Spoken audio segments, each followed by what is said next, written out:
Enjoy all your favorite sports like never before at BetMGM. Sign up using code CHAMPION and receive up to $1,500 back in bonus bets if you don't win your first bet.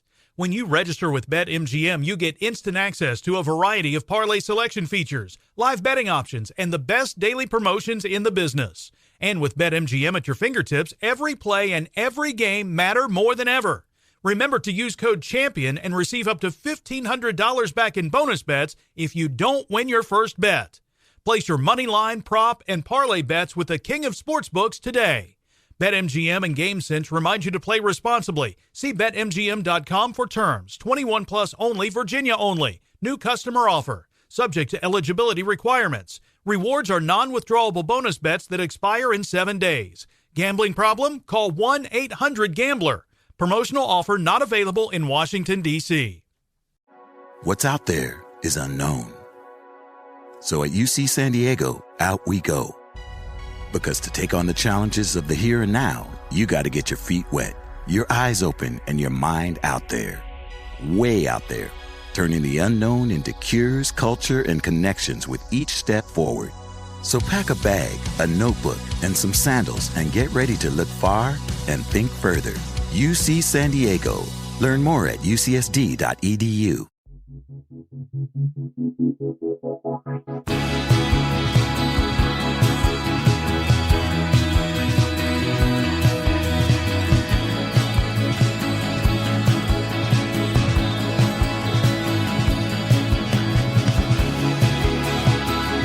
You're listening to 100 Words or Less with Ray Harkins.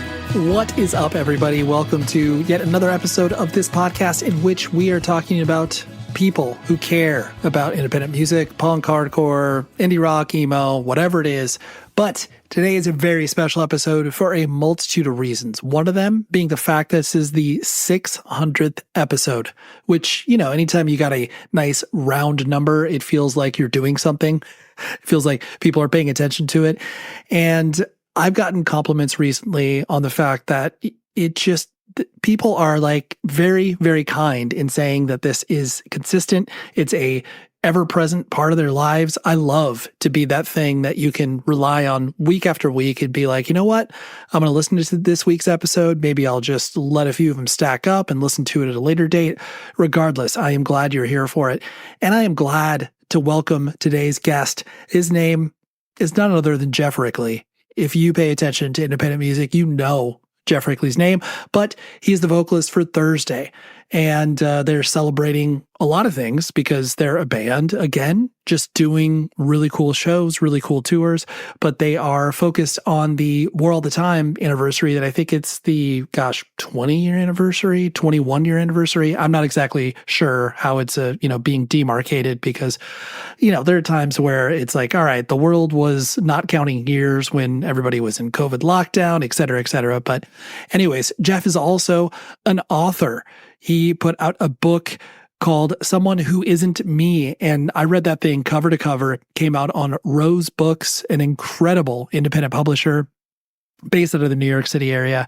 And Geoff is someone I like to call a friend. I love to hang out with him every time they're playing a show, love to dip in, say what's up, and I just really enjoy him as a human. Spent many times in just small rooms with him, hanging out with him, playing shows with him. And I had never had Geoff on the show. We had run across each other. I was like, yeah, you definitely should do the podcast at some point. And he's like, yeah, you should. Totally. Just hit me up. And then I never did. And some things just linger. But anyways, we decided to make it official. And it was a great time. Ways that you can get in touch with the show. You can, of course, follow along on all of the socials, as it were, but primarily Instagram, because I don't really mess around with any of the other social media platforms. You can also email the show, 100wordspodcast@gmail.com. And also, if you listen to podcasts on YouTube, there's a link in the show notes where you can follow along on the interwebs, as it were, with me publishing these episodes, because I know people love to do that, like at work. As, just an example, maybe you're hanging out with me for hours a day at work, and that's just totally fine. And if you want to support the show for $0, it takes you maybe 30 seconds at most. Go to the Apple Podcast page, leave a rating and review. I know every single podcast in the world asks you to do that, and I'm not special in that regard. So it just helps out the algorithm and discoverability. All of those things help. And then Spotify, you could do the rating. You don't have to leave a review there. So like I said, 30 seconds flat, boom, in and out. And if like literally 10% of the audience of this show does that, it helps out just gangbusters tremendously. So anyways, let's talk about weekly recommendations. I've been doing this thing since the beginning of 2024, where every week I am just dropping some new music that it doesn't have to be new to me. It can be a record that maybe got put out 10 years ago or something like that. But usually I try to stick within the, confines of the past few years. But I'm thrilled to talk about this band. It's called Wonderful World. This EP is called Universal Tension. I frankly know nothing about this band besides the fact I think they're from Belgium. They may be from somewhere in the another nation in the Scandinavian territories, but it's really, really weird hardcore. Like, it's angular, but it's also pissed. And I really can't describe other bands that it sounds like, but it actually reminds me of something that like Lockin' Out would have put out alongside of Planet Mental, except there is also a lot of different things going on. But anyways, this band, Wonderful World, I am absolutely paying attention. It just got delivered to me algorithmically, like many things do. And, certain things just pop up and are like, what is this? Why do I not know about this? Why am I not following them on social media? Why am I not? And I just love that buzz that you get when you find a new band. So that's why I am doing these weekly recommendations. So check out that band, Wonderful World. The EP is called Universal Tension. They have another EP or demo that came out before this. So yeah, it's a great band. Way to go. Way to go, guys. From wherever you're from. I should probably have done that research, but sometimes I just, I do at one point and then it escapes my brain because 9 million other things crowded out. So anyways, let's talk to Mr. Geoff Rickly. And like I said, we're marking two events, as it were, the anniversary of the War All the Time record, which, pound for pound could be the best Thursday record. Some people argue that. I'm personally still maybe siding on, Full Collapse, but there's bangers on all the Thursday records, let's be honest. So that is an anniversary. And then also Geoff, like I said, is a published author. Go check out his book, Someone Who Isn't Me.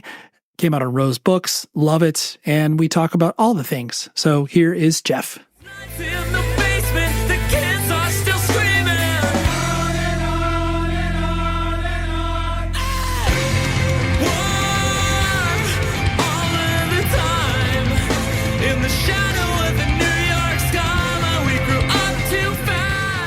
The early 2000s, as it were, okay, where our paths crossed at the beautiful Long Island club, Backstreet Blues, if I'm not mistaken. Ooh.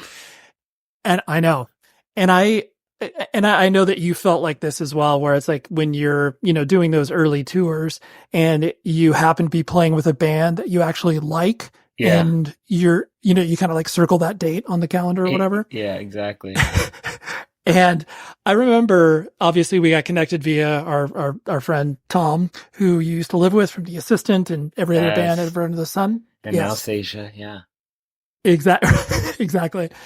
And I remember being so impressed, not only with, I was already a fan of Thursday, but that you actually enjoyed my band, but it wasn't, but it was just, and I know the feeling of when a person actually expresses their no, I'm not just saying that just to say that, I legitimately like your band. Right. And the reason I bring that up is because you, even though obviously we're both old and we've been around the scene for a long time, you still strike me with that earnestness where it's yes, maybe you're not, espousing your love for bands, every day on the internet or whatever, but you're still engaged and clearly you still care about it. And I realize this is a big question to start off, but yeah, how do you keep that, I guess, I don't want to say intensity, but how do you keep that fanness inside of you where you're just yeah, I'm still genuinely a fan of stuff, as opposed to, many that just get jaded and are oh yeah, I'm only going to listen to or care about the things that I cared about when I was younger or whatever. Yeah, it's a really good question. Yeah, I don't know that I always do it well. I I still love music so much. And I am very much of the belief that like nobody ever gets it right or wrong. Really, there's just a lot of different ways to do it and a lot of different beautiful elements of like the human experience that you can bring out in music. And so I'm always trying to see like what else the possibilities are, you know? And I think every generation kind of comes up with its own visionaries, and, you know, it's a new life and a new world that's so different than the world that I grew up in. So I expect to see new reactions to that. And I just think, you know, there's just always great stuff out there. And I also try not to force myself to be into any era, or, you know, if somebody's like, oh, you gotta check out this band, this will be the band that does it for you, and I hear them and I don't really love it, I won't like beat myself up with it. I'll just be like, okay, yeah, for whatever reason, it doesn't really speak to me. I'm sure it's really good. You know what I mean? Like people will tell me, oh, this is the band, and I'll just be like, okay. But, right, you know, every 1 out of 10 recommendations, I'll find something that I really love. And, you know, last year we got to bring out Gel, and they were like a major, like, I love this band, you know, and they're doing something like, I couldn't even put my finger on what was different about them. It was just, there was something about it. And when we were on tour, I was like, oh, I think it's that they really are like younger kids, and they're like super into like power violence and all this cool stuff that I grew up on, but they're also like really into like listening to dance music sped up to 1.5 speed on YouTube and like going crazy in the parking lots before shows. So, you know what I mean? It's just like such a different, it's like totally different lens, you know what I mean? Where that's normal and totally compatible with like having like Charles Bronson in your van or whatever, you know what I mean? Like it just, and so I love that. I love that that's like, you know, there's a lot of overlap, but the places where we don't overlap, that's where all this new stuff comes in that I can learn from them and see how awesome, like, you know, because even just I got to play a song with them. I played guitar on a song like every night on that tour, or at least a couple nights on that tour, and they were so fast. Like it's so much faster. Like when I played it live with them, I was like, this is so much faster even than the record, which was already fast. And I was like, okay, I get it. They're listening to this stuff at like 1.5 speed. Like they love fast music. You know what I mean? So I just try and stay open, but also not like, I don't make it part of my job. Like I'm not like constantly like, I got to keep up with what the kids are into. You know what I mean? I think that would make me really jaded, or I would just not like stuff and I'd kind of retreat back to my bubble or something, you know? Yeah.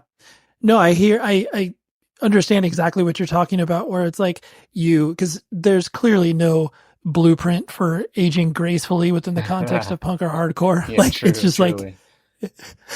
but you can recognize the fact that it's like, okay, this behavior or music style, or whatever, it may not be for me, but that is what can excite you, because to your point, it's something that is new and you haven't seen before. And that's what can kind of get you, you know, thinking about either your own music or your own art in a different way. And that is exciting to engage with.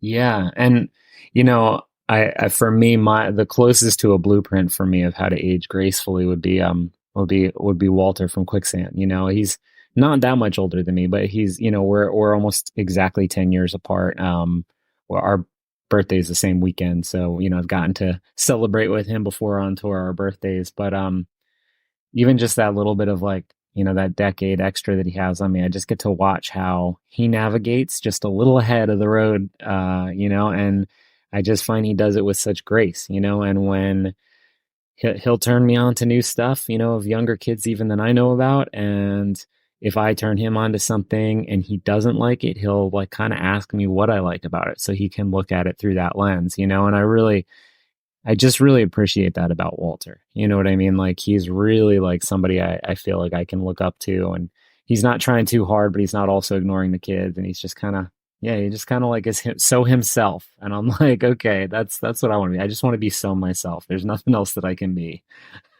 Right. Right. And it's true. Like when you, I guess, put that energy out, as metaphysical as that sounds, you know, a lot of stuff just ends up finding you because you're active, you're, you know, playing shows here and there, you're just, you know, mixing it up, and you're not, you know, so far removed where the things aren't going to run across. Because I mean, for you, it's like exciting when bands are submitting to go on tour with Thursday. Like you legitimately can listen to them and be like, oh, I never heard this band. Like, oh, wow. Okay. I see what they got going on. Yeah, totally. I mean, Yeah. it's unreal. Yeah, for sure.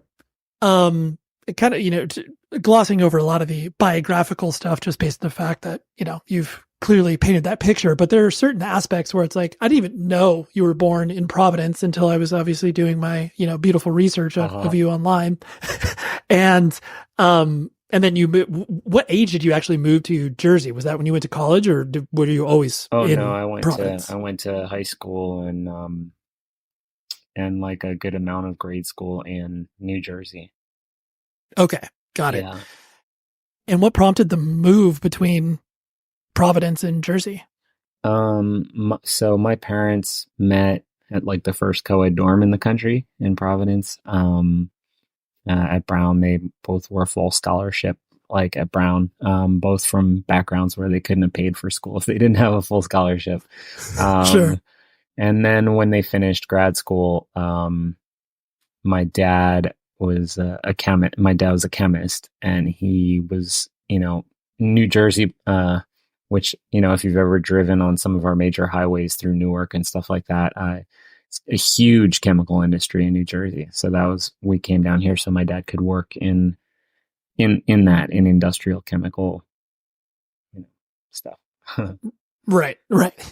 Exactly. Which, clearly you've obviously followed in his footsteps. Yeah. It's funny because my mom on the other side was like a 18th century literature major and named me after Geoffrey Chaucer and stuff, right. And totally. And I just like was fully on my mom. Like I was like, I'll go that way. I'll check out like the humanities or whatever they used to call it, Right. But I've always loved my dad's like passion for science. His hobbies are like particle physics. You know what I mean? So. Right. Exactly. It's like, ultimately, I think the thing that once you have perspective on your parents actually being real human beings, the thing that is exciting when you recognize what excited them, like they weren't just doing like some parents are obviously doing the job to, do the job because that's like what they trained to be or whatever. But when you see them get excited about, it's like, oh no, like you actually care about chemistry. Like that's pretty cool. Yeah. Yeah. I don't know that either of them went into like, where their passion in that subject is. It's like it kind of adapted to what job they got. And, I definitely saw frustration many years. And in my lifetime in New Jersey, we watched the chemical industry like move again. And my dad was like, I'm going to stay put and totally trained to do something else from the bottom. So yeah, it's, I definitely was disillusioned with the like, the jobby job, like train really well, get to the highest in your field and then have no job anyway. It's kind of like that doesn't make a lot of sense to me. Right. Is this what they call the rat race, as they say? Yeah. It's for the birds. Yeah, exactly.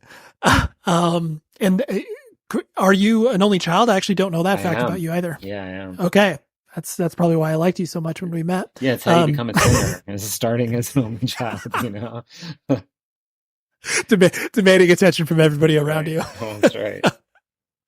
And I'm going to presume that like, as you were, like junior high school and stuff like that, and considering that you said you gravitated towards what your mom was maybe interested in, were you like a pretty bookish kid as far as like, love of reading early and that sort of stuff? Yeah, I was, but more so music, like that. As soon as I like latched onto music, that was kind of it. It's all I thought about. It's all I did. It was just like, probably like, I would say like it's sometimes pretty unhealthy obsession.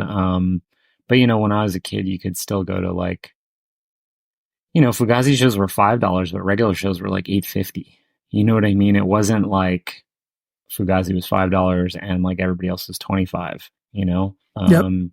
So I went to shows a lot and I could get a bus into the city for, I think it was $1.25 when I was in high school.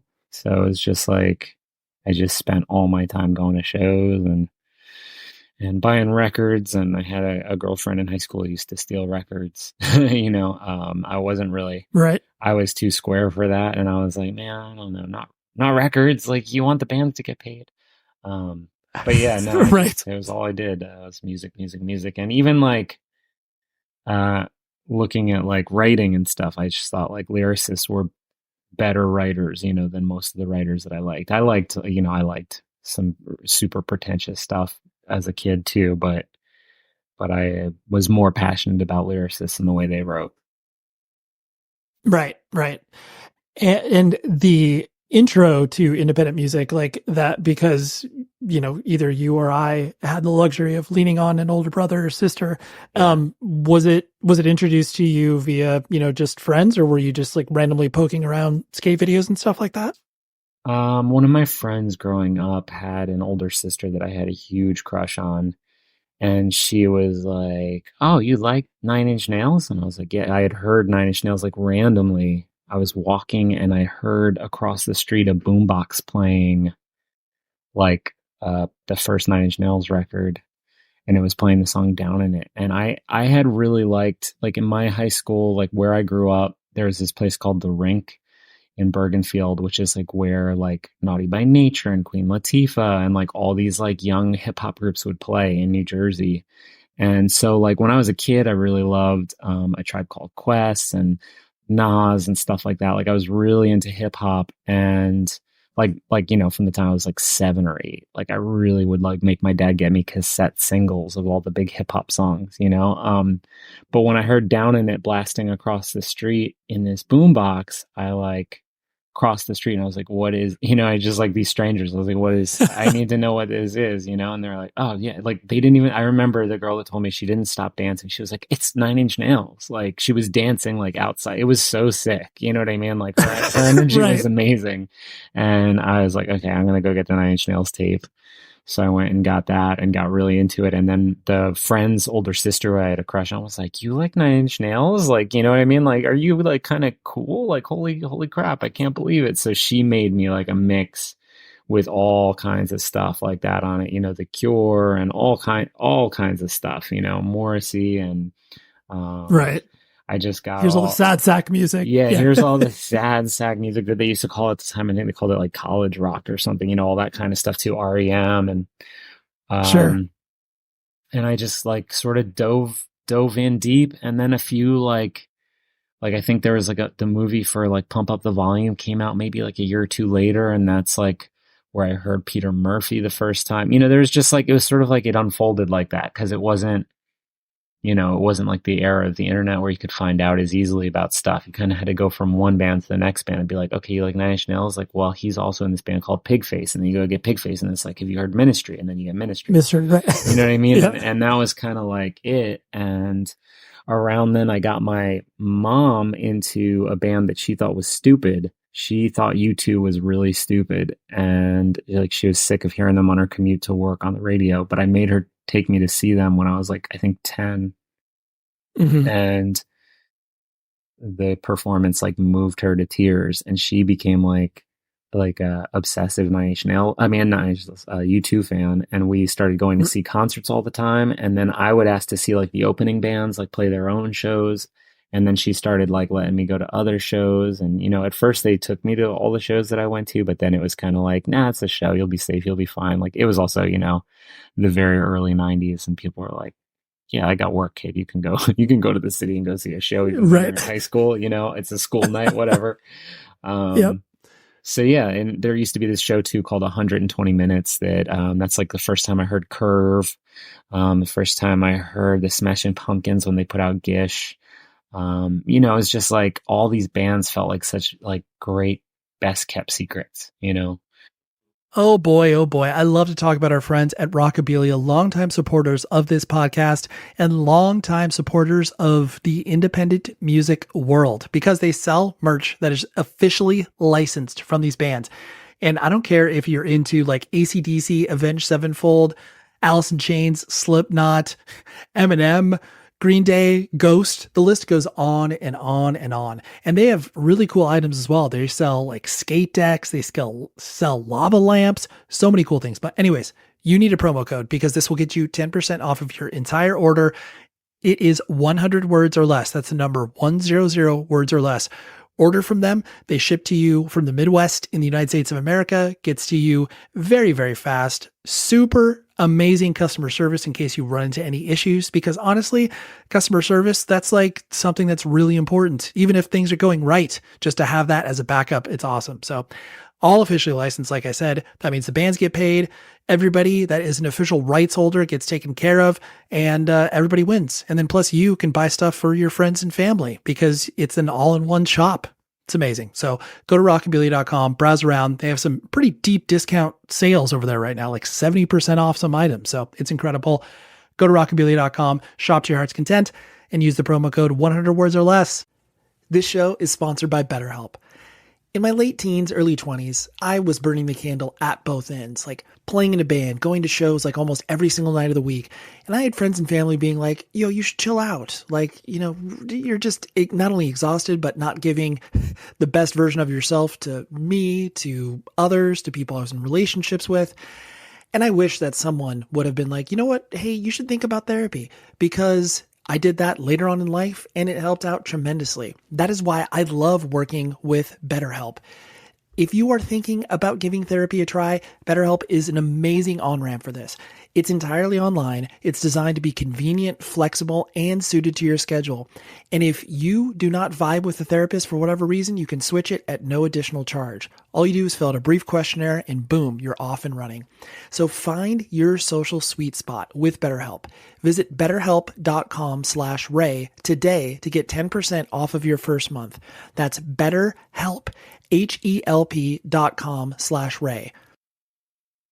Well, I love that idea, because I was actually going to ask, like, once you started to, you know, bring left of center stuff home to your parents, they probably were like, okay, I mean, they were permissive enough to, like you said, let you go to shows and experience it. But did they think of the stuff that you were getting into, especially once you started to, you know, it's like, oh, you know, straight edge, vegetarianism, and like all these things. Were they weirded out by it, or were they like, oh, I guess this is what Geoff's into? Yeah, I mean, the first subculture that I ever got like super deep into is industrial music. And I think after that, like a year after that, getting into like hardcore, it was kind of like, yeah, it's nice that you want to be like a little more like clean cut and not like go into the limelight and getting your, you know, getting like held overnight in at the Tombs, you know what I mean, for doing some stupid thing or getting caught and I was so innocent as a kid that like I literally would hold other people's drugs and not take them and stuff when I was really young, you know. So I kind of like was getting in trouble for stuff that I wasn't actually doing when I was really young. And then by the time hardcore came around, they're like, wait, you want to go to an all ages show at a youth center with a bunch of straight edge kids? Like, yeah, that's great. Go for it. You know what I mean? Yeah, you're safe there. Yeah. They'd be like, you do seem a little angry though. Like when I cut all my hair off and started lifting weights, they were like, you do seem a little angry. That didn't last very long though. So I was going to say, I cannot even wrap my head around you going through a phase like where you're like, dude, I'm going to get swole, bro. Yeah, no, I mean, it's really weird. It was like senior year. I had like a whole bunch of like weird stuff happen. And a lot of it is not like a lot of what Full Collapse is about. Something that happened, like an era that happened in high school where like had a friend die and then like had some horrible stuff happen otherwise. And I just got really, really angry and I stopped like looking people in the eye and I started like blasting 108 in Snapcase and like I just wanted to be like completely self-sufficient and not need anybody. You know what I mean? That whole thing. And, and I made a lot of friends in college because of it, because I was like, you know, like immediately as soon as I got there, like all the hardcore kids kind of banded together. And then like, you know, I kind of came back to myself, and that's when I got into more of like what they would call emo. At the time I was like, this is hardcore too. Like, you know what I mean? Like Texas is the Reason is still hardcore. Like You and I is still hardcore. Like, you know, all this stuff that like, they were like, you're fucking emo now. I was like, it's not fucking emo. Don't call it that. It's like the worst name. Don't call it that. Totally. This is betraying what I define as hardcore. Come on, guys. Yeah. Like Rainer Maria is hardcore because they played our basement, so they're still hardcore. You know what I mean? Absolutely. They undoubtedly played with Spaz at one point, ABC No Ria. Okay, so calm down. No doubt.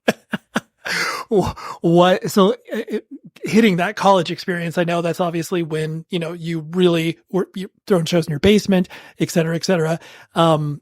Once you started down that path and clearly like school started to drift away in regards to priorities, like, was there a proverbial life path, as it were, where it's like, were you going to go into teaching because that's kind of what you're, were gravitating towards and studying, or what was the plan?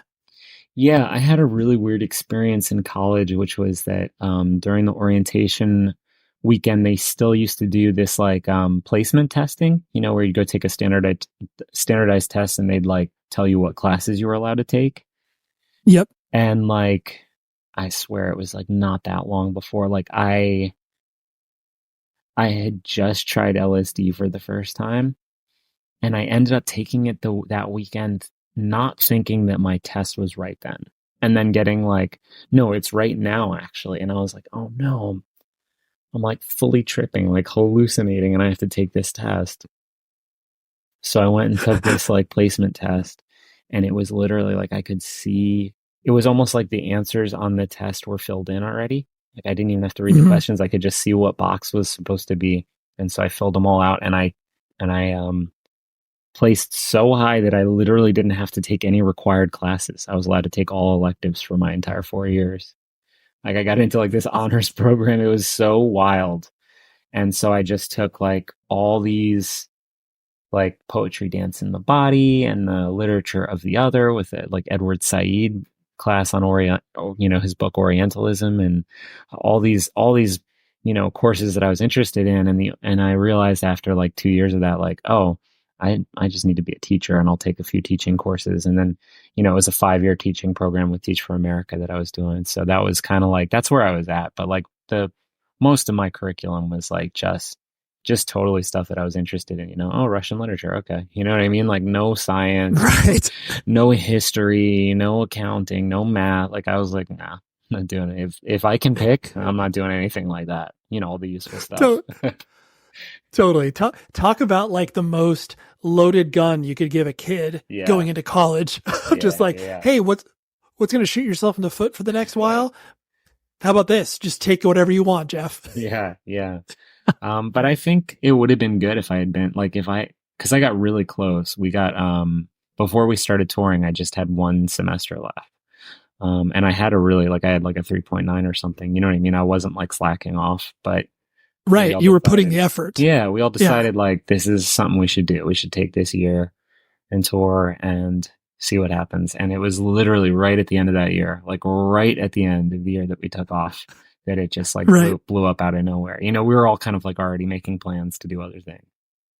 Of course. Well, yeah, you have that, especially, I mean, I know every band goes through that discussion where it's like, all right, let's take a year, let's take 6 months. You put some, arbitrary time on it. And then irregardless of what anybody has going on in their life, it's like, all right, whatever, we'll just drop everything. It's like, oh, damn. All right, well, we were close, but whatever, it's fine. Yeah, it was one of those decisions too that was kind of like, we signed a Victory, and it was like, well, like they're the label that put out Dead Guy and stuff, like we should all take off school. And then as soon as we take off school and start touring, we find out like they don't even like us, and that like they fired the person that signed us. You know what I mean? It was like, oh, okay, maybe this is the wrong time to quit.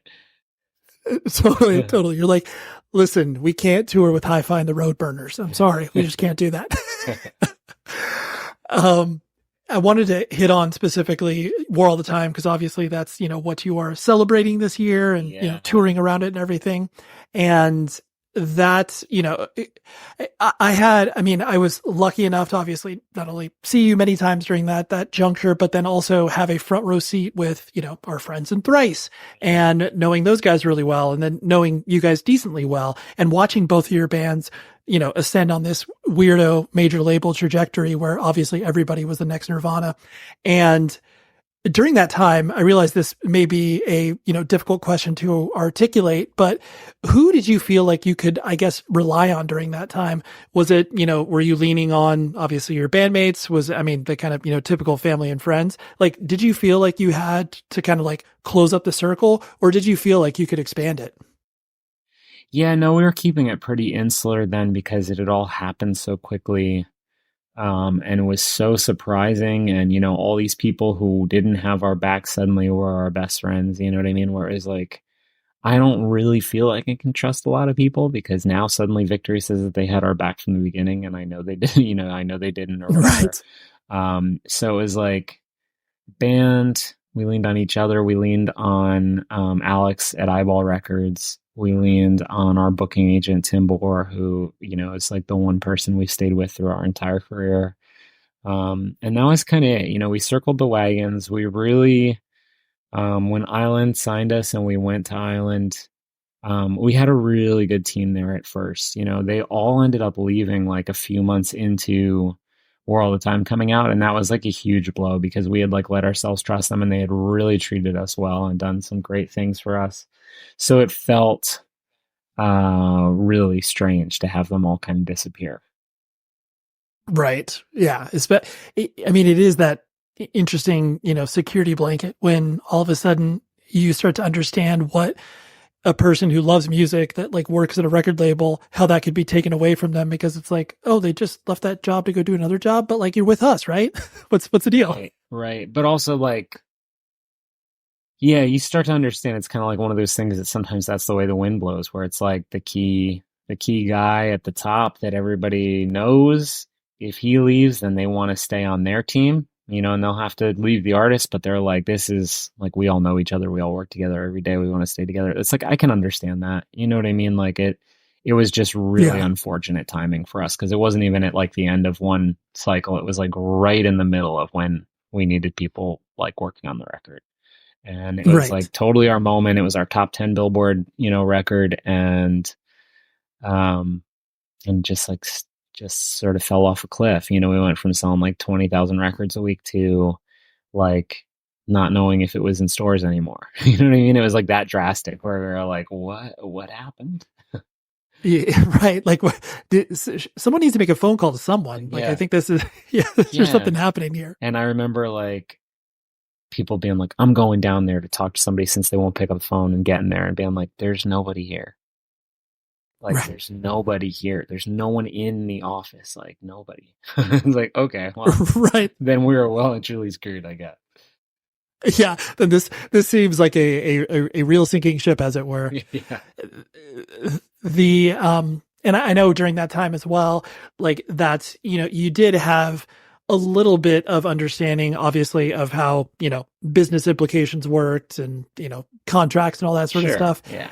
You personally, like, did you try to stay as close to possible as on that stuff? Or was it like, as the, you know, larger the band grew, you kind of wanted to remove yourself a little bit from that? Or what was your, I guess, approach? Yeah, I stayed very connected. Like Eyeball, I was the point guy. You know, Victory, I still was kind of like one of 2 point guys. Island, like I was always in the building, like, you know what I mean? Everybody there, we got along great.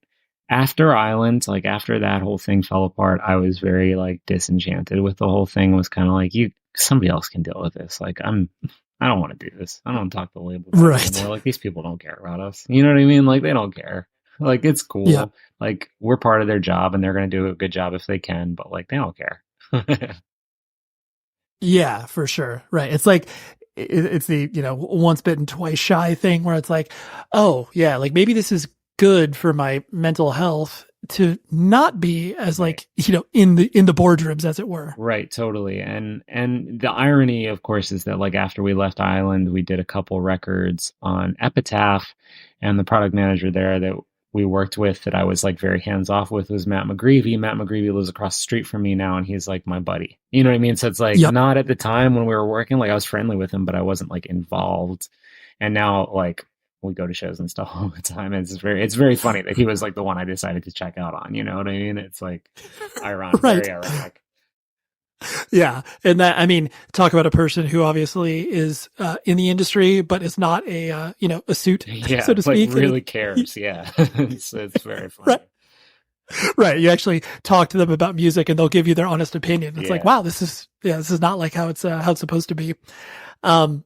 I realize I'm kind of putting you on the spot on this, but I'm sure like when you reflect and think about that particular era, I know you were most likely put into weird radio shows and tours and like press opportunities.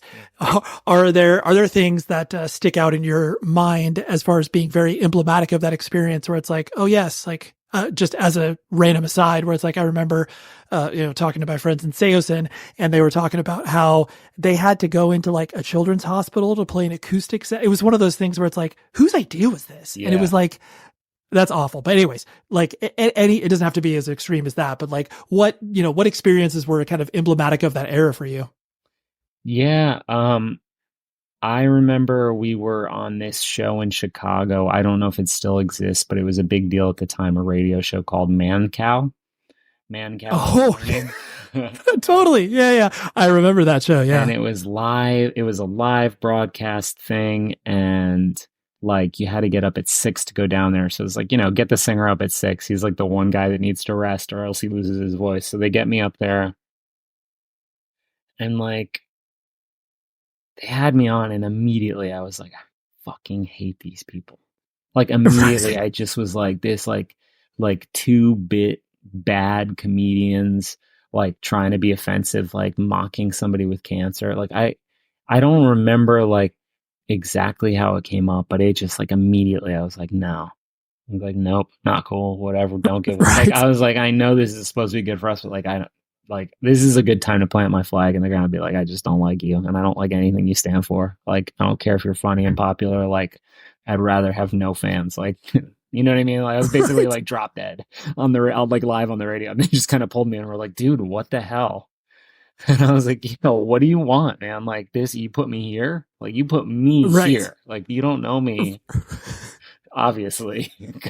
Right. You're like, this could not have gone more poorly because this should have been vetted in some capacity. And yeah, you just saw this as a press opportunity. Yeah. Like I didn't know what it was. And I just was, people would put schedules in front of me and every so often something like that would happen. And I'd just be like, I'm like disgusted by your bullshit US mainstream culture politics. Like I was like, I was just like, I was like, so like, you get like, you can get wound up to a certain amount. Like I'll play along, I mean, it's good for the band and some more people to hear about it. And, I'll bite my tongue when somebody says something that I think is like incredibly wrong, and then at some point it's just like, nope. Not anymore. Yeah. I don't care. It's like the film Network where it's just like, I'm mad as hell. I'm mad as hell and I can't take it anymore. Yeah. I saw something recently where they were trying to do like a network thing. And I was like, oh, this is like their bad version of Network. I kept on saying, I was like, this is like some whack version of Network. Totally. It's like, manufactured like to a T where it's like, this person feels like this is their moment in the sun, but like they're getting really mad about something that you shouldn't be mad about. It's like this, they changed the Monster Energy flavor. What? That's really what you're going to stand on? Okay, I guess. They took the alcohol out of White Claw. Totally. Wait, they dropped it 0.10%. I can't even believe it. What's the world coming to? And I know you've been public about obviously, every substance abuse, issue that you've had in every iteration of your life. I chuckle at it like I should be laughing at your problems, but good. Right, exactly. You either laugh or you cry, and I think we should laugh right here. The notion that you were obviously, starting to navigate the idea of you being such a public person, and then also the idea of like everything that you were doing behind the scenes to, put one foot in front of the other. Was it the notion of that idea of being in front of everybody and not trying? And I know that you in your head were like, I'm just being like the most typical walking cliche of a person. Like how were you, I guess, having those conversations internally, or were you even having those? You're just like, well, I need this substance in order to, be able to navigate the world. Yeah, I don't know. Like when I was a kid and all that stuff happened, like that Full Collapse was about, like the doctor's response was like, put him on 5 milligrams of Valium, give him this, give him that, and then here's some narcotic painkillers for like, the broken bones or whatever. And and then I would go to another country where like a low dose opiate would be available over the counter. And it just like got so normalized to me that I honestly like, it just, I don't know. It was almost like somebody telling you not to curse at the dinner table. It's just like, sure. Nobody's using drugs. Like everybody I meet is using some kind of drug. They're drinking or they're like, there's something going down. Like Yep. It's just medicine. It's just medicine is like, it's kind of like something that I thought about like a lot. And, it's like, to me, it was like, if I went out with the guys and got drunk and did some like cocaine or something and got annoying for like, 3 hours, then I was like, that's drugs. And that's like, it's so stupid. Like I'll do it, but it's so dumb and it's annoying and nobody likes you when you do drugs. You know what I mean? I just kind of thought like, it's not really a problem. I don't really like drugs. It's just sort of a thing that every so often I'll do. And then for some reason on the other side, like the benzos and the opiates and stuff, it just felt more like, well, this just manages like the problem of me. This is just the reality is that like I can't cope without medicine and everybody takes medicine, so I'm okay. And that was kind of like, I think that's how that became such a just was so normal, and it just like was able to spin out of control because it's like I really didn't have my eye on the ball. I was just like, well, I'm not an addict. Like I'm the one who like doesn't need to drink every night. I'm the one who doesn't need cocaine. Like, you know what I mean? You just start to think, if I compare my problem to other people's problems, like I'm like the least of everybody's worries. You know what I mean? And once you start saying stuff like that, it's like really easy to lose track of where you actually are. Yeah. No, that's really, especially to your point, once you're searching out for those stories and you see other people's behaviors and like, yeah, you're totally, it's so easy to step into that justification role of like, oh yeah, dude, I am not doing 3 bumps a night. I'm doing 0. I'm golden. Yeah.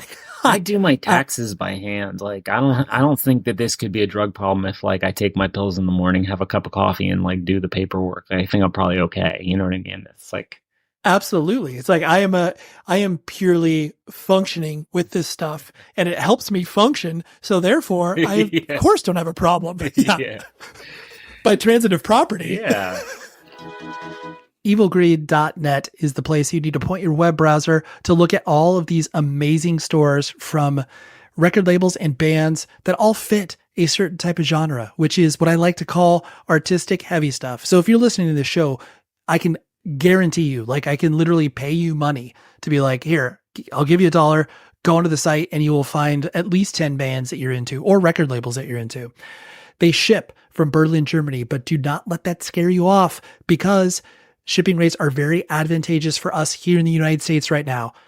Go to evilgreed.net and just like, here's a small listing of some of the record labels they work with.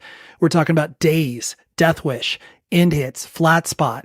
We're talking about Metal Blade, Maggot Stomp, Revelation, Run for Cover.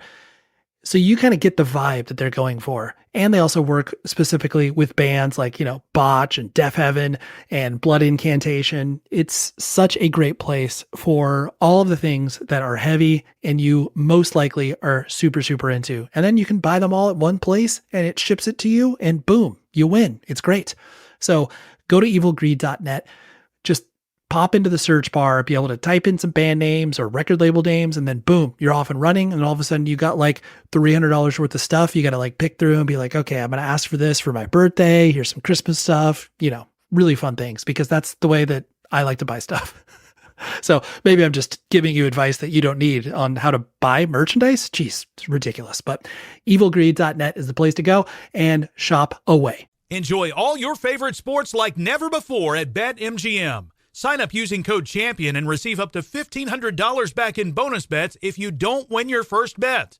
When you register with BetMGM, you get instant access to a variety of parlay selection features, live betting options, and the best daily promotions in the business.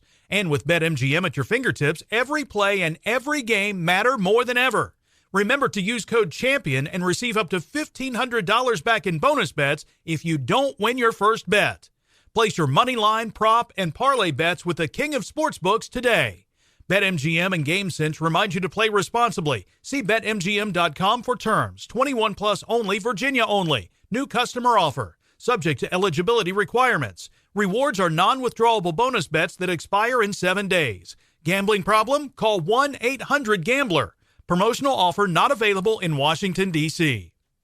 Something that always has struck me about you, just like knowing you and observing you, where it doesn't seem to me, and you can correct me if I'm wrong, but like that there is this, vision board manifestation. And you know what I mean by that, where it's like there are people that definitely exist on this planet that have that like, all right, this is what I'm going to achieve by, 30, 35, or this is what I'm going to achieve in this year and a half. You don't strike me as that sort of person, and you let things happen to you, either good or worse. Do you identify with that description, or do you feel like you land somewhere on that spectrum between those two that I'm talking about? Yeah, I mean, it's an interesting thing. I'm not career driven, but I am incredibly driven as an artist. Once I sort of like will have a vision in my head of what a work could be. And then I'm like, nothing can stop me until I'm done. Like it's like, I don't know. It's just a total commitment to finishing what I start. And I think, I've run record labels and I've done all kinds of other stuff where I've been a mentor. And the main thing that separates me from some of my much more talented friends is that I just always finish. Basically, I always take things to completion. I always get there. It doesn't matter how arduous the task. I will get to the end. And that is like its own kind of drive. It's like I don't really care what that does for me career-wise, but I just have this almost spiritual devotion to the work of artwork, whether it's writing a book or making a song or seeing, an event pulled off the way that I can imagine it being pulled off. It's just, it's a strange thing. And sometimes I step back and I look down at my life, which is so consumed with art. It's the main thing that I've had in my life. I don't have kids. I don't, there's all these things that haven't been my path as a human being on this planet. And I think like, am I insane that I just get so obsessed with these little, like building these little dioramas or Right. something, like, what am I doing? Am I like still a kid playing with sandcastles? You know what I mean? Like sometimes it really trips me out, and then I can kind of like come back to earth and say like, well, no, like humans need art to live. They need music. They need stories. They need things to immerse themselves in that aren't just the grind, the cycle of producing and consuming, and then I try to say like, no, it's okay. Like I'm on my own path and I love what I love. So I'm just going to work on that, Right. It's the act of finishing and everybody always talks about, you need to get satisfaction of the process of rather than the thing being done. Mm-hmm. And it's like, it sounds like you get satisfaction all along the way. And then on top of it, you actually finish it, which is, that's like 90% of the battle. Yeah. I love, for the most part, there are exceptions to this, but for the most part, I really love the process of making things. I have been in some situations in my life where I don't enjoy the process. I find it incredibly painful. And either way, whether it's a painful process or whether it's one that I just love to live in, like when I was writing my book, I just like really just loved existing in that world. It's something that I need to finish, because if I can't finish it, I can't let it go. And it's like at some point you just have to let it go and move on. It's it really is like you just gotta move past it and then let other people have it. And especially with the book, it's like people have been really like people find out about it slower. It's not like you listen to it once on the internet and it. It's like you have to hunt it down and then buy it, and then you get it and you have to find time to read it, and then you have to finish it and digest it. It's like a pretty heavy book. And so like people are still coming up to me just having had read it and giving me like this intense review of it. And I'm like, this is so cool, but I am like, I have to be on the next thing now, that's just my life. Right. And it's a weird one, Yeah. I was actually, that dovetails perfectly. It's like you know how this interview is going to go, Geoff. I was fortunate enough to order the book and get it and read it and consume it. And, without gassing you up too much, love the experience. The fun thing for me about, of course, dude, of course it was, it's just, you read it and obviously knowing you, like I was like, oh, this is just like hanging out with Geoff, but like the weird dark part. And like, I'm okay with that. But the interesting experience for me was a straight edge adult reading this that has like literally never done drugs. And it felt like I was doing drugs, like the experience of it. And I'm sure some people have articulated some version of this, but like, flowing out of different lines of thought and different, aspects of the story. And I'm sure a portion of it was intentional, or was it simply just a byproduct of obviously the way that you were putting the novel together? Yeah, no, it was an incredibly, some people have said like, oh, it's so raw, and I just have to laugh because it's not, you know what I mean? Like there is like it is meant to have the surface of something that's quite confessional and direct and raw and happening sort of stream of conscious, but actually like, 12 full drafts, full rewrites, I went to classes to learn how to do certain techniques, and the whole thing is like, it's there's the process behind it was so much, 5 hours a day, 5 days a week, 5 years, like it's thousands of hours literally. And so, there were all different ways that the drug experience in the book is meant to come across. And one of them is that, like every book, they say like every book needs its sex scenes, it needs like sensual pleasures. And like those don't actually have to be sex scenes. Like Haruki Murakami writes scenes about food, and that's his sensual experience in the books. Like he always like puts in these like lush, like appetizing scenes of cooking. And my sex scenes were drug scenes. And so like there's a certain aspect early on when the character is using drugs, and it's like, it's like it almost comes across as like an ad for doing heroin, you know what I mean? Because it's just like such a vivid, pleasurable experience that the character's in. Obviously, Sure. like there's a toll that has to be paid, and when later on some of the drug experiences are incredibly unpleasant. But yeah, it was really kind of trying to figure out the way to immerse people in especially the main drug of the book, which is this substance called ibogaine. It's a hallucinogen from an African shrub that lasts anywhere from 24 to 48 hours, the trip, and it's a very unpleasant trip. The way to write that hallucination scene, that was really a lot of work to figure out, because there is no other ibogaine novel. There is no other artwork about this substance. So it was like I had to build that language from the ground up. And, I read this one review of the book that was like, it's great, it's beautiful, it's all been done before. And I was like, man, oh man, show me where. You know what I mean? Like nobody's ever written a book about this drug before. So like, I get it. You know what I mean? Like I get the idea that there have been drug books before, but like Bret Easton Ellis's cocaine novels are not the same as William Burroughs' heroin novels. It's not the same as, as like, Under the Volcano about drinking, you know what I mean? These are all different experiences. And I think this book it's very much its own strange nightmare vision of addiction and drugs. And that was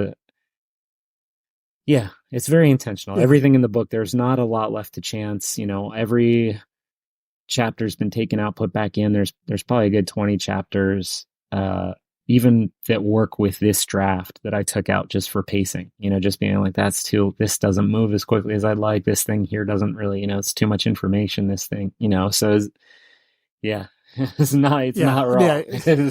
No, totally. This wasn't just like a light run through. It's like, I did 2 passes and we were done. It's like, no, this was hammered by the God of Thunder with, his all the metaphors you could put in there. Yeah. We still haven't had a single reader find a mistake in the book, which just goes to show how many times we had it proofread. I mean, I'll go, I was at a reading in Miami this week, And I met somebody at the bookstore and she was like, yeah, I was one of your proofreaders. And I was like, wow, I'm still meeting people who proofread this book. Like it's, but Chelsea, it was her first book on the press. And she was like, I want it to be so clean. She's like, I want it to be like flawless.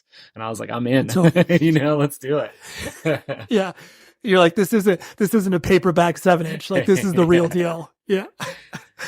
A few last things I want to hit on was the, clearly Thursday exists in a very comfortable space now where you guys, are music industry adjacent, I'd like to say, where it's like, yes, you were participating in playing shows and touring, but don't have to feel that, hearkening back to a earlier statement, the rat race of like, all right, we put out a record and we're going to go tour for 300 days out of the year or whatever. Yeah.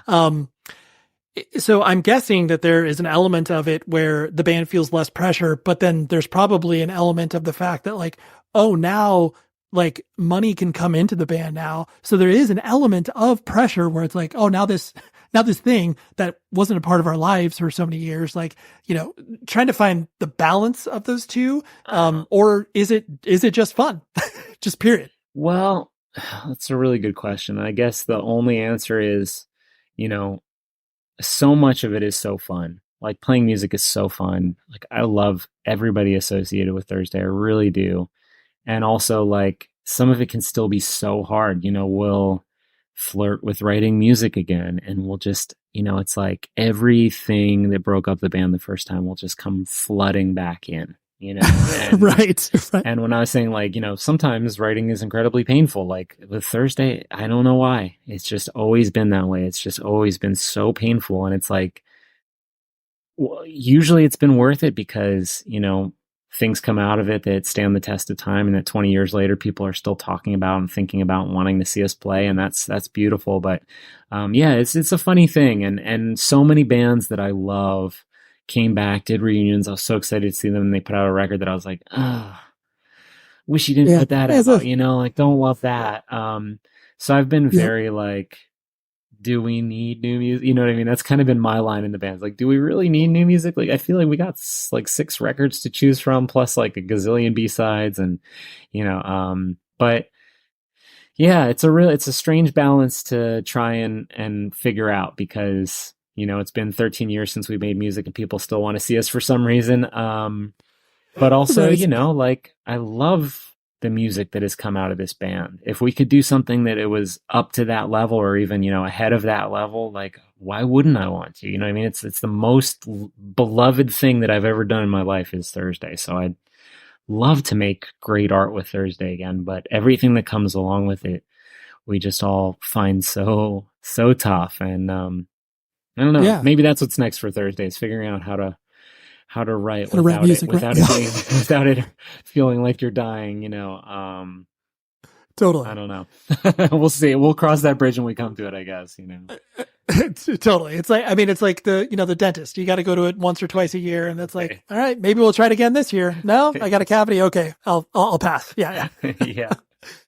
And it seems like, looking at you as a person, like it seems like you clearly have a reverence for the past and you don't, just completely exist in the, I threw a touchdown pass in, my high school football game and like you're only, riding on that laurel, so to speak. But then you also, to your point, you like to see things to fruition and like, constantly moving forward and always looking for the what's next or what have you. Do you try to balance the two or do you basically are just like, no, I'm really just focused on the past. And yes, of course I can, do these anniversary tours and all this stuff, but like, that's just supplemental for me trying to finish the other things I'm working on. No, yeah, it's, I always feel like it's like a strange thing to call an either or situation. For me, it's all one body of work that I've been writing and working on since I was 19 and I continue to make stuff. And it's all tied together. My book clearly couldn't exist without Thursday. All the other stuff that I've done, whether it's like getting to do shows with Ink and Dagger or, all the United Nations stuff. It's all one, for me, it's all one project that I've been working on for a long time with a lot of different people. And I love every stage of it. There are some missteps along the way and I don't try and revisit my missteps as much, like I don't think there's a lot off of our first record, off of Waiting, that I love. There's a few songs and I love playing those, but I just basically like anything that's good that I've made. It's still as much a part of me as the stuff that I made last week. You know what I mean? I don't really feel like, oh, that's some other guy's stuff and he was a different person and I don't recognize him anymore. I just, for whatever reason, I totally recognize that guy. You know what I mean? I'm like, that's still me. I'm still like the same naive, sincere, overly sentimental person that I've always been. Like, my art is going to have certain hallmarks. And like, now I'm much more sophisticated than I was back then, but that's like a part of everybody's life. You know what I mean? If you're not getting more sophisticated, what are you doing? So like, I don't look at Full Collapse and say there are things about it that are so naive. I think like, yeah, listen to how innocent that record is. It was so, it was so unpolluted by having your heart broken by things that you used to believe in that you don't believe in anymore. You know what I mean? And to me, it all just goes together. And I think like, it's all about both. It's all about like embracing what you've done in the past and trying to make something new that's, beautiful and different. And yeah. It's a continuum. Yeah, right? it's just exactly. a continuum. Doesn't feel like it's in any kind of a conflict to me. Yeah, no, for sure. And to your point, it doesn't have to. It's like, if you feel that, whatever you do in the future will tarnish whatever you've done in the past, it's like, well, maybe you're just looking at it the wrong way. Yeah. And it's like, yeah. And also like, if you truly think you're going to do something that might tarnish the past, like just maybe you don't like what you're working on right now. You need to go back to the drawing board. You know what I mean? Like, it's okay. Like, I think it's okay to fail when you're trying to do something. You know what I mean? Like, I think that that's all right. You just have to be honest with yourself and say like, maybe this one wasn't the one, I got to move on. Yeah. Got to take a swing, Yeah. The only thing that you haven't done, I know you've obviously appeared on television and like to a lesser extent, like maybe you've participated in some, background work in film and stuff like that, because it's like, you've done a podcast. Technically, well, you haven't done a musical, right? Like, you play the band, but like, I have a real hard time with musicals. That's a form that I like. Whenever my partner sees something, she'll be like, yeah, I saw Barbie or whatever, like, you're not going to like it. And I'd be like, why? I'm not against Barbie. And she'd be like, it reminded me of a musical. And I'll be like, oh yeah, I'm probably not going to like it. I'm probably not going to like it. Right. Well, that's what it's like every marketing ploy in new films that come out that are musicals, like they just get hidden, it's like whatever, Wonka comes out and people are like, wait, they sing a lot in that? It's like, yeah, they got to hide the fact it's a musical because so many people are allergic to it. Yeah. So. And I don't want to be. I don't know what it is. There's something about there's a falsity to it that just pushes all my buttons, like makes me feel very uncomfortable. Right. Okay, so musical is out, but like you completing the entertainment trifecta, as it were, playing in a band. So like, are you, would you ever, do the Matty Matheson route of obviously going on the Bear and being the, dorky sidekick or whatever? Like, is that in the future at all? I don't think that I have the acting thing. I was actually recently at this reading. It was like Richard Hell and a bunch of other writers. Oh, wow. Yeah, it was really something. And I had some friends that I was sitting with, one an actor and one like a director who is doing some acting. And they were like asking me about it. I was like, yeah, I've been in a few music videos. I'm so bad. Like, I'm such a bad actor. Like, I'm so bad. Right. I don't even know, like, I'll put it, this is how bad I am. When I was mugged at gunpoint, the thief, like he like made an Instagram with my iPad and it like tagged all my friends. So like everybody knew who mugged me at gunpoint because it was like one of those, like, can you believe how dumb criminals can be? So the local news had me on to talk about like how crazy that was, that somebody like set up like an Instagram from my iPad. And on the news, they asked me to walk down the street at the end. And my girlfriend called me and she's like, oh my God, I saw that thing on the news. Like, you don't even know how to walk on camera. And I was like, I know, I couldn't I was thinking about it, like, as soon as they asked me to walk, I was like, wait, how do you like walk on camera? And I got like real like self-conscious and didn't know like, how do I move my hands when I walk? How do I stand up straight? Right. I couldn't do it. And I just realized, like, never have me on camera, because like, I'm that guy who'll be like, what do I do with my hands? Should I hold 2 cups? You know what I mean? Like, what? Right. Are they both in the pockets, or like one behind my head, or where do I put it? Yeah. Can I get like boxing gloves? I think I'd be more comfortable. But Geoff, we're nowhere near a boxing ring. It doesn't matter. It doesn't matter. No. Just like in my study, like just chilling. Can you handcuff me? Maybe I can be a criminal in some capacity. I don't think I could pull off being dead on SVU. You know what I mean? Like, I don't think I could do that role. Totally. Well, at least you have not only the exposure, but the awareness of it, because I think a lot of people that, do get exposure to entertainment, whether it's playing in a band or otherwise, it's like, oh, I've been on a stage, I could probably do something like that. And then they don't get the note. They don't get the note that it's like, oh yeah, that's a whole different medium. I hope you realize that.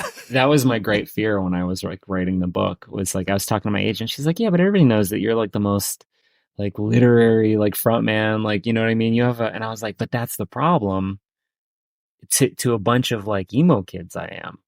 But like, now you put me in the middle, like, I'm not as literary as like Don DeLillo, you know what I mean? Like, you're putting me in with the big boys now. Like, what if I'm a fool? And she's like, I'll let you know if you're a fool before you send out the book. And I was like, okay. Because that is my fear, is like jumping into something because I've had success in music and just being like, oh, that's so embarrassed. I'm so embarrassed for him. You know what I mean? Like, that's. Yeah. You're like, listen, I know I can't go toe to toe with you, but like, can we talk about the Frail 7-inch? Oh, you don't know Frail? Like, sorry, bro. Yeah. And like, speaking of acting, our mutual friend, Jeremy Baum, excellent. I thought he was very good in the Weird Al movie. Exactly.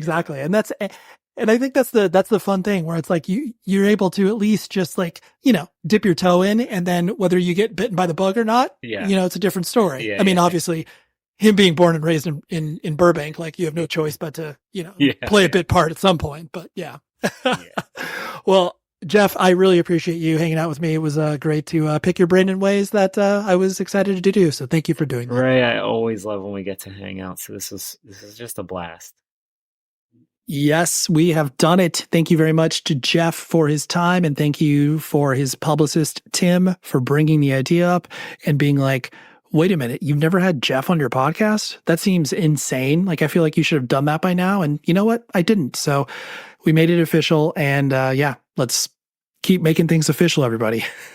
But no joke, 600 episodes is no small feat. I'm going to pat myself in the back, but I just like the fact that I'm interacting with all of you on a, weekly, monthly, maybe semi-annually basis, regardless of whenever you tap into these episodes. I do greatly appreciate it. This is a fun thing for me to do. And the fact I've been able to sustain it as long as I have is definitely because of your patronage and support for the show, whether it's financially or whether it's just purely listening. All of those things are not lost on me. So thank you very, very, very much. Next week, the train keeps on moving, baby. Let's go. We have episode 601 with a new friend of mine. His name is Tyler Short. He is the vocalist from Inclination, and he also runs a record label called LDB, which is the Life Death Brigade, that Fest has jumped up around it. And anyways, I just love Inclination. And he also has a new band called Walk Alone that's really, really good. So we dig into it all. And I just punished him on his email list for his record label. And I just responded to it one day being like, Tyler, I know it's you, and I really want to speak to you on a podcast. And he was like, oh my gosh, I would love to do that. So there we go. All these things happen in really circuitous, weird ways. Or sometimes people just ask me and I say yes, and then vice versa. So anyways, until then, please be safe, everybody. The show is sponsored by BetterHelp. Trust me in saying that no matter who you are, mental health challenges can affect you, and how you manage them can make all of the difference. That's why everyone should have access to mental health support that meets them where they are and helps them get through. BetterHelp provides online therapy on your schedule. It's flexible, simple to use, and more affordable than in-person therapy. Connect with a licensed therapist selected just for you. Learn more at betterhelp.com. That's betterhelp.com. What's out there is unknown. So at UC San Diego, out we go. Because to take on the challenges of the here and now, you got to get your feet wet, your eyes open, and your mind out there. Way out there. Turning the unknown into cures, culture, and connections with each step forward. So pack a bag, a notebook, and some sandals and get ready to look far and think further. UC San Diego. Learn more at ucsd.edu. What do the most successful growing businesses have in common? They're working together in Slack. Slack is where work happens with all your people, data, and information in one AI-powered place. Grow your business in Slack. Visit slack.com to get started.